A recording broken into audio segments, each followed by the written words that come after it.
All right, so if you're looking to treat your torn knee meniscus, or you have a meniscus tear in your knee and it's bothering you a lot and you want to know what you can do about it in 7 minutes, I think this is the perfect solution. This is a book I found at Amazon. It's called I Tore My Knee Meniscus, Now What? I've looked at a lot of the other meniscus books there. There just really aren't that many, and the others are just not really very evidence-based. And they're really short, kind of thrown together. This one I was pretty impressed with. Anyway, really quickly, I can show you exactly here. First part goes into exactly what your meniscus is. So first thing is you kind of understand what your meniscus is, what it does, how it works, why it's so important. And it has lots of pictures in this book. If you're a visual learner, you're going to like this. Everything's non-medical terms. It's in layman's terms. So you'll just maybe 5 minutes reading that chapter, you're going to know all about your knee meniscus and what it does. It has a really big role in dissipating forces across the knee.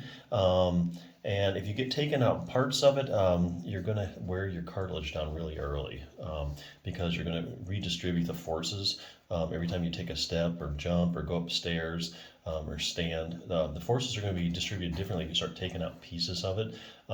With the meniscus, you can see it's evenly distributed across the flat part of the tibia. If you take out parts of it, it's going to be more concentrated in certain areas, and that's where your cartilage is going to wear down early. Anyway, a tear is not a tear. There's different types of tears. Some can be fixed, some can't. As you'll find out later, surgery isn't really the first thing you should do.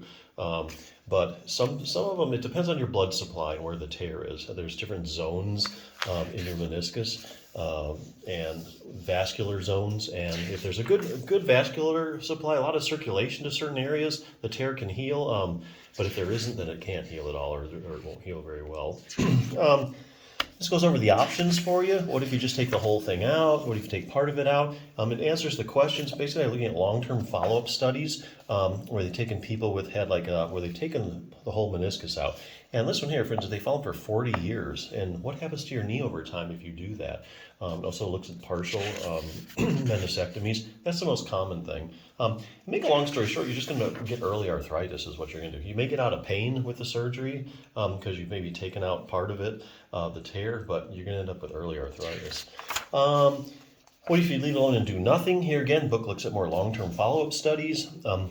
Here's a study where they took a bunch of people that had meniscus tears confirmed by MRI and X-ray, and for whatever reason they just never got it treated. And these researchers followed them for over time and answer that question: what happened to it? Does it get better? Does it heal on its own? What about exercise? Exercise versus surgery? Which one is better? So we're getting to the 7-minute-ish solution here. The only way you can answer the question, which one's going to be better to treat your torn meniscus, exercise or surgery, is to do a randomized controlled trial. There you would have, say, 100 people with a torn meniscus, 50 you'd randomly assign to surgery, the other 50 you would randomly assign to a good exercise program. Then you follow them over time and you see who does better. Who does better at the 6-week mark, the 6-month, the 6-year mark. There's some really good long-term follow-up studies here. Anyway, so this book has gone through all the randomized controlled trials where they look at like partial meniscectomies, even looked at like if you have a root tear, traumatic meniscus tears, because there's other ways of classifying meniscus tears besides their anatomical location. Sometimes it's, if it's a degenerative tear or a traumatic tear. Anyway, this just synthesized all the results. Make a long story short, whether you do exercise or whether you have surgery, you're basically going to end up at the same place most of the time. So definitely you want to try exercise first. Also, they throw out a few things. Acute meniscus tears, people have trouble walking, shows you how to use a cane, how to get up from a chair, go upstairs, icing your knee, how to get rid of inflammation, stuff you can do at home. Then it goes into the exercise program. So there's 3 different levels. There's a beginning, intermediate, and advanced. And it's not going to take you any more than 7 minutes a day at the most. On other days where you're just doing stretching to get out the stiffness and everything, increase the range of motion, you're only going to be spending a couple minutes. So this is a very well laid out exercise program. Literally it'll take you around 7 minutes or less a day to do. So that's how you're going to do it. Great resource. Definitely check it out.